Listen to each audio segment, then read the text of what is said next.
शायद ये ज़िंदगी में पहली बार हमारी ज़िंदगी में, चूंकि आप भी पढ़े हैं हम भी पढ़े हैं, कि ऐसा है कि किसी को धर्म के नाम पर या उसकी आस्थाओं के नाम पर जो है बच्चों द्वारा पिटवाया गया है। बात यह है कि गंदगी पे गंदगी डालने से कभी गंदगी की बदबू खत्म नहीं होती है। नमस्कार, आदाब, मैं हूं इकराम और आप देख रहे हैं हिंद वॉइस। बात करते हैं उसी बच्चे के बारे में, क्योंकि उस बच्चे को अब हौसला अफजाई करने के लिए बहुत सारे लोग उसके गांव जा रहे हैं और हम उसके गांव से चंद कदम दूरी पर ही बैठे हैं।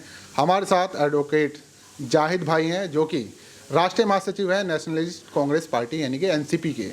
इन्होंने कहा कि हम उस बच्चे की हर वो मदद करेंगे, अगर उस बच्चे का स्कूल से नाम कटा है, उसका एडमिशन जहाँ भी होना है उसकी पूरी मदद करेंगे। तो इनसे बात करते हैं कि कैसे उसकी मदद करेंगे और जो इन नफरत फैला रहे हैं लोग, जिनके दिमाग में जहर भरा हुआ है, वो कैसे भरा है उस पर भी बात करेंगे। सर, बहुत बहुत स्वागत है आपका। शुक्रिया।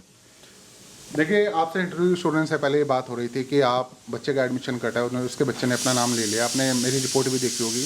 अभी आप कानूनी तौर पर क्या करेंगे और उसकी आर्थिक तौर पर मदद करने का क्या सोचा है? देखिए, ऐसा है, ये बहुत ही विभत्स घटना है और इसकी जितनी निंदा की जाए, निंदा क्या कि निंदा से भी परे की ये घटना है।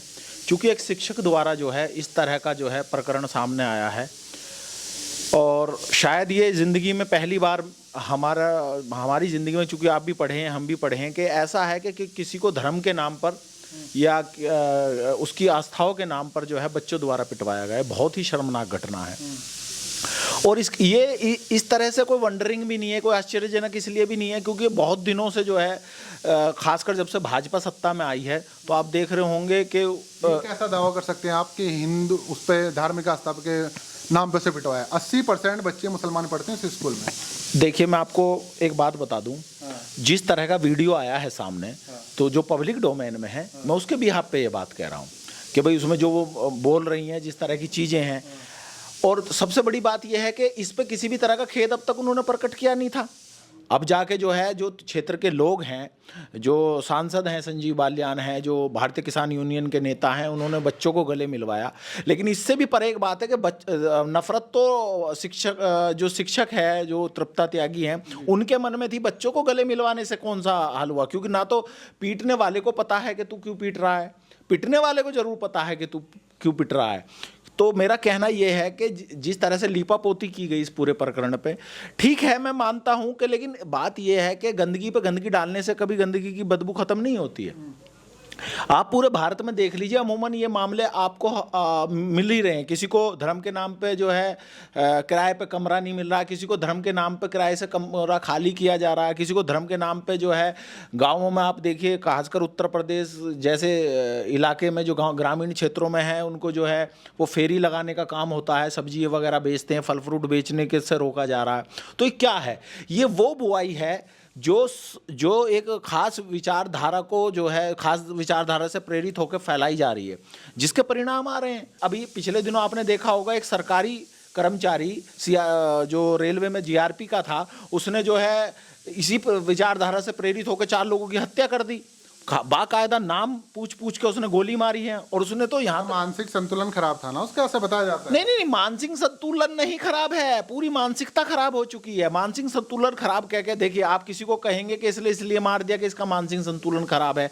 शिक्षिका को इसलिए आप जो है पास ओवर दे रहे हैं कि जी वो अपाहिज हैं या विकलांग हैं। यानी कि देखिए, अगर वो अपाहिज हैं लेकिन दिमाग तो यहाँ होता है ना, तो कहने का मतलब ये है कि इस तरह के। और उसने तो बाकायदा कहा था कि योगी और मोदी को आपको वोट देना है।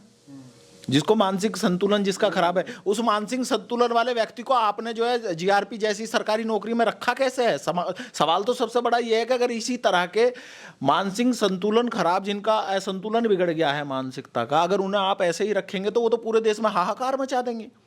सब पे अगर हथियार वाले और वर्दी में अगर इस तरह के मानसिक असंतुलित लोग घूम रहे हैं, तो ये तो और भी ज्यादा खतरनाक है देश के लिए। कुछ लोग कह रहे हैं बचपन में बच्चों को तो पीट दिया जाता है जब कोई गलती करता है, तो इसमें क्या बड़ी बात हो गई? बच्चों को पीटना कोई बड़ी बात नहीं है। स्कूल में आप और हम भी पिटे हैं, स्कूल में हमारे बड़े भी पिटे थे। पढ़ाई के नाम पे पिटाई होना अलग चीज है।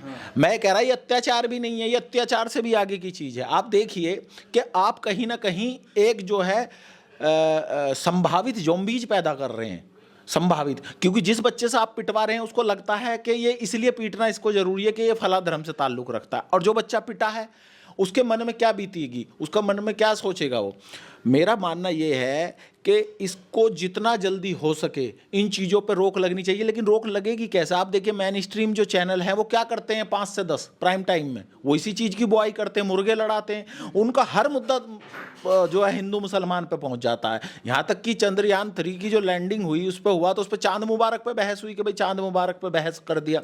जब स्तर इतना गिर जाए चीज़ों का, राजनीतिक विमर्श यहाँ तक आ जाए तो उसके बारे में आप इससे ज़्यादा कुछ कहा नहीं जाता। फिल्में ले लीजिए आप, खेल ले लीजिए आप, वैज्ञानिक दृष्टिकोण ले लीजिए आप, कौन सी ऐसा शोबा है, कौन सा ऐसा फील्ड है, कौन सा ऐसा क्षेत्र है जहाँ पर हिंदू मुसलमान नहीं किया जा रहा है।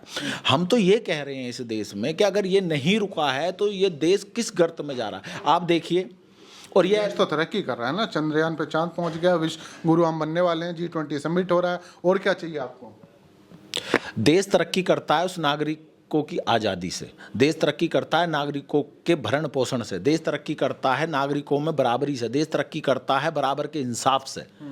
और जो चीज़ें हो रही है नहीं वो अच्छी बात है। चंद्रयान 3 गया है तो हमारे देश के लिए गौरव की बात है। G20 हो रहा है ये भी हमारे लिए अच्छी बात है। लेकिन एक बात तो बताइए, आप मुझे जो है एक तरफ जो है मुझे भाई साहब कह रहे हैं, दूसरी तरफ मेरी रोजी रोटी छीन रहे हैं, दूसरी तरफ मेरा जो है कारोबार छीन रहे हैं। और मैं आपको एक और बात बता दूं आपके चैनल के माध्यम से, ये नेहा पब्लिक स्कूल में नहीं मिलते तृप्ता त्यागी, ये ट्रेन में ही नहीं मिलते हैं चेतन शर्मा जो वो थे, ये आपको कहाँ कहाँ मिलेंगे? ये आपको चाय की टपरी से लेकर 5 स्टार होटल तक में मिलेंगे, ये आपको ई रिक्शा से लेकर जो मर्सिडीज गाड़ी तक में मिलेंगे।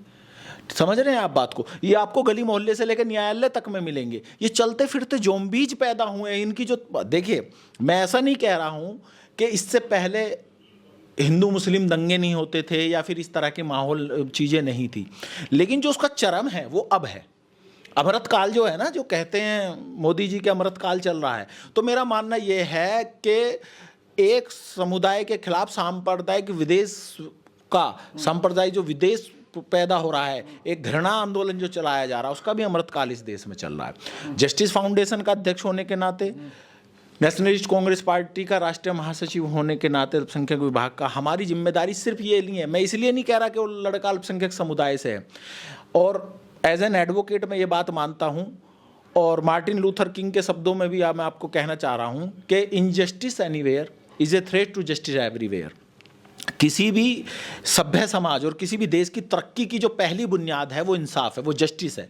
अगर आप जस्टिस नहीं कर पा रहे, हमारा कहना ये है कि अगर उस बच्चे के साथ गलत हुआ है, उसके माँ बाप इस हालत में नहीं, तो हम जस्टिस फाउंडेशन की ओर से पूरी उसकी मदद करेंगे। उसी की नहीं, अगर किसी भी बच्चे के साथ कहीं हो रहा है, इसको लेकर के हमने एक बिल भी बनाया था। अभी मैं कल एक पोस्ट पढ़ रहा था, दिलीप सिंह से बात की थी एट्रोसिटी माइनॉरिटीज के। हाँ, नहीं, दिलीप सिंह मंडल एक पत्रकार हैं, बड़ा नाम है पत्रकारिता की दुनिया में, दलित चिंतक भी हैं वो। अभी उन्होंने कल एक बहुत पोस्ट डाली और मुझे लगा कि जब इन बुद्धिजीवियों का ये हाल है तो इस देश के आम नागरिक का क्या हाल होगा। देखिए वो उसमें लिखते हैं कि ये मामला जो है ना, ये मामला जो है टीचर और बच्चे के बीच का है, और इसमें जो है क्रूलिटी में जो है बाकायदा एक मुकदमा दर्ज हो जाएगा सेक्शन 75 में, और इसमें जो है कार्रवाई हो जाएगी। उनसे पूछिए अगर सिर्फ आईपीसी या सिर्फ कानून के तहत ये मामला होता तो SC ST एट्रोसिटी की क्या जरूरत है फिर देश में? भाई अगर किसी भी दलित भाई को मारा जाता है तो आईपीसी में सारे सेक्शन मौजूद हैं उसके लिए अलग से स्पेसिफिक कानून की जरूरत क्यों पड़ी? वो इसलिए पड़ी कि आज 10 बार सोचेंगे। अगर कोई दलित भाई है, उसको जाति सूचक शब्द बोलने से पहले 10 बार सोचता है आदमी, उसको लगता है। और देखिए जब सुप्रीम कोर्ट में गया कि भाई बिना जांच के जो SC ST में जो है कार्रवाई नहीं होनी चाहिए, तो कितना बड़ा आंदोलन हमारे दलित भाइयों ने किया, बाकायदा सरकार ने उसको पलट दिया फैसले को। तो मेरा कहना यह है कि अल्पसंख्यक समुदाय के लिए भी इसी तरह से माइनॉरिटी एट्रोसिटी प्रिवेंशन एक्ट आना चाहिए, ये समय की बहुत बड़ी ज़रूरत है। और मेरा मानना यह है, बहुत लोग कहते हैं जी कानून तो सब पहले से हैं, उनकी क्या जरूरत है? अगर कानून पहले से सब हैं, मैं मानता हूं कि कानून होने के बावजूद भी अपराध होते हैं, लेकिन कहीं ना कहीं कानून होने से ही अपराध रुकते हैं। आप ये मानिए कि अगर ये कह दिया जाए एक दिन के लिए कि आप पे 302 नहीं लगेगी, आप जो चाहे वो कर ले 24 घंटे के लिए, तो आपको पता है देश में क्या हाल होगा। आप लगा दीजिए कि भाई किसी भी तरह से 379 नहीं लगेगी, तो चोरी चकारी का क्या हाल होगा। तो कहने का मतलब यह है कि कानून से देश चलता है। गृह मंत्री कानूनों में बदलाव तो कर रहे हैं, बहुत सारी चीजें बदल रहे हैं आईपीसी की। हमारा मानना यह है कि माननीय प्रधानमंत्री जी, माननीय गृह मंत्री जी, उत्तर प्रदेश जैसे बड़े सूबे के, जो अपने आप में एक देश जैसा है, उसके मुख्यमंत्री योगी आदित्यनाथ जी, वो सबसे पहले अगर कुछ बदलें तो वो बदलें अपने समर्थकों की मानसिकता। और आपका कहने का मतलब है कि जो भी इस तरह की हरकतें कर रहे हैं वो एक खास पार्टी से संबंध रखते हैं? नहीं, मेरा कहना ये नहीं है 100% खास पार्टी से संबंध रखते हैं, लेकिन इतना जरूर है कि कहीं ना कहीं वो इन्फ्लुएंस है जो राजनीतिक तौर पर उनको संरक्षण देता है। वो इसलिए संरक्षण है, वो इसलिए उनके हौसले बुलंद होते हैं कि जब आप इस तरह की कार्रवाई करते हैं। भी मेवात वाली घटना है, नू वाली, उसमें मोनू मानेसर जो है 2 लोगों की हत्या में नामजद है, ठीक है। अब राजनीतिक तौर पर देखें ना तो उसको राजस्थान पुलिस पकड़ रही है और ना ही हरियाणा पुलिस ने उस पर कोई कार्रवाई की। मंत्री तो कह चुके हैं ना वहाँ के अनिल विज की भैया उसका कोई रोल नहीं था नू मेवात में। हाँ, तो मैं यही तो बता रहा हूँ, हो क्या रहा है इस देश में। इस देश में अल्पसंख्यक समुदाय के साथ हो ये रहा है कि उसको अपने राजनीतिक टूल के तौर पे इस्तेमाल किया जा रहा है। भाजपा उनको गाली दे के इस्तेमाल अपने राजनीतिक तौर पे कर रही है, और जो तथाकथित कुछ सेकुलर पार्टी और उनके नेता हैं वो उसको जो है अपने, ऐसा नहीं है कि पूरी कांग्रेस को मैं कह रहा हूं, लेकिन कहीं ना कहीं हो सकता है माननीय अशोक गहलोत जी का कुछ निजी फायदा उसमें हो, तो इसलिए वो ना कर रहे हो। तो मेरा कहना है कि कानून सबके लिए बराबर है, कोई भी गलत करे, राजा करे या रंग करे, रानी करे या मेहतरानी करे, कानून सबकी नज़र में अगर इक्वल है। साहब जो है ना, सब कुछ जो है तयशुदा कार्यक्रम के तहत इस देश में चल रहा है, और हमारी डिमांड ये है कि किस लिए चल रहा है वो भी बता दीजिए। अगर स्क्रिप्टेड है पूरा मामला तो वजह क्या है? वजह यह है कि जो देखिए जिस तरह से रोजगार नहीं है, जिस तरह से जो है महंगाई बढ़ी हुई है, मैं आपको बता दूं ये एक साइकोलॉजी है। जब आदमी फ्रस्ट्रेटेड होता है, उसके पास कुछ नहीं होता, तो उसे एक कहीं ना कहीं किसी ना किसी से नफरत का लॉलीपॉप दिया जाता है, ताकि उस नफरत के लॉलीपॉप में अपनी उन सारी चीज़ों को पीछे छोड़ दे। जैसे आपके पैर में अगर सुई चुभ गई है और आप इलाज कराना बस की नहीं है किसी के, तो आप उस सुई से बड़ा घाव आपको दूसरा दे दीजिए सामने वाले को, तो वो सुई का घाव भूल जाएगा और वो उसमें लग जाएगा, उसके पैरों का दर्द भूल जाएगा, वो हाथ के दर्द में इन्वॉल्व हो जाएगा। उसी तरह से राजनीतिक तौर पे जो पार्टियां हैं या जो चीज़ें चल रही हैं नफरत की, इसका मैं मानता हूं इसका कोई लाभ वैसे नहीं, लेकिन राजनीतिक तौर पे लाभ हुआ है। आप देखिए अतीत में लोगों ने लाभ लिया है इसका। और जहाँ तक दंगों की बात है तो देखिए दंगे तो अखिलेश यादव जी 2013 में जब मुख्यमंत्री थे तब भी हुए थे। मैं ये नहीं कह रहा हूँ, और मैं इस बात को खुले तौर पे कह रहा हूँ कि सिर्फ और सिर्फ मैं ये कहूँ कि इसके लिए भाजपा और संघ जिम्मेदार है, ये भी कहीं ना कहीं अतिशोक्ति होगा। हर पार्टी में देखिए, भाजपा में जितने नेता आए हैं वो सभी ज़्यादातर जितने जहरीले बोल बोलते हैं वो सब सेकुलर पार्टियों से निकल के आए हुए हैं। आप दिल्ली में कपिल मिश्रा को देख लीजिए, वो एक टाइम में आम आदमी पार्टी, अरविंद केजरीवाल को कहते थे मेरे पिता समान है, और वही पार्टी में भी जाते थे, इफ्तार पार्टी में जाते थे, टोपी लगाते थे। कोई सोच सकता था ये आदमी इतना जहरीला है? चूंकि होता क्या, जब आपको सेकुलर पार्टी में आप रहते हैं तो आप अपनी उस मूल विचारधारा को दबा के रखते हैं, ठीक है। मैं कह रहा हूँ अभी बहुत सारी चीजें यूपी में, जो कई सारे नेता ऐसे हैं भाजपा के जिन्होंने दंगों के मुख्यमंत्री, मैं आपको यहीं की बता रहा हूँ, वो समाजवादी पार्टी से ताल्लुक रखते हैं यूपी में। आप जानते हैं, आप पत्रकार हैं, कि यूपी में जो ज्यादातर नेता हैं जो जहरीले बोल बोलते हैं, समुदाय विशेष को गालियां देते हैं, चाहे साक्षी महाराज से लेकर नंदकिशोर गुर्जर तक, सब लोग किस पार्टी से ताल्लुक रखते थे? हैं? तो कहने का मतलब यह है कि ये जिम्मेदारी सेकुलर दलों पे ज्यादा है कि वो लाइन खींच के इस बात को करें। वो जो है ना, मौका देख के मीठा मीठा गप गप और कड़वा कड़वा थूथू जो कर रहे हैं, इससे इन्हें बाहर आना पड़ेगा, वरना इस देश का भविष्य जो है बहुत गर्त में चला जाएगा। और जब देश ही नहीं रहेगा या देश में शांति ही नहीं रहेगी तो हम और आप क्या हैं? हमारा वजूद देश से है, हमारी चीजें देश से हैं।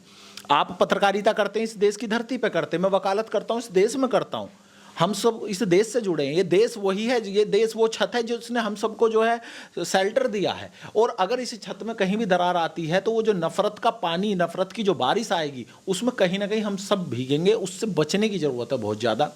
तो जस्टिस फाउंडेशन की तरफ से और हमारी पार्टी जो नेशनलिस्ट कांग्रेस पार्टी है, हमारी पार्टी के मुखिया माननीय शरद पवार जी, आप देखते हैं हमेशा ऐसे वो है। मेरा कहना ये है कि जब हम बात करें तो सिर्फ राजनीति से प्रेरित होकर ना करें, चीज़ों को ग्राउंड रूट पे भी हम देखें कि भाई क्या चल रहा है, क्या नहीं चल रहा। इसकी बहुत सख्त आवश्यकता हमें है।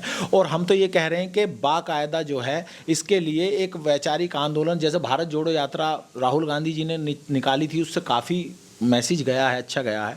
और मेरी आपके चैनल के माध्यम से माननीय प्रधानमंत्री जी से, गृह मंत्री जी से और माननीय योगी आदित्यनाथ जी से, इन सबसे जो बड़े नेता हैं देश के, जिनका जो है जो समर्थक वर्ग है वो बहुत विशाल है, उन सबसे मेरी ये अपील है कि उनकी एक अपील इन सारी चीज़ों को ख़त्म कर सकती है। वो कम से कम जो है एक अपील ज़रूर करें, और ताकि जो है देश में समन्वय बना रहे, सांप्रदायिक सौहार्द बना रहे। और जितनी सेकुलर पार्टियां हैं उनसे मैं कहूँगा कि कम से कम वो एट्रोसिटी प्रिवेंशन एक्ट को अपने अपने प्रदेश में लागू करें। और आपके पास ये मौका है ये साबित करने का कि आप इंसाफ के लिए जो है राजनीतिक तौर पे जो आप कहते हैं उसे करने की ज़रूरत है आपको।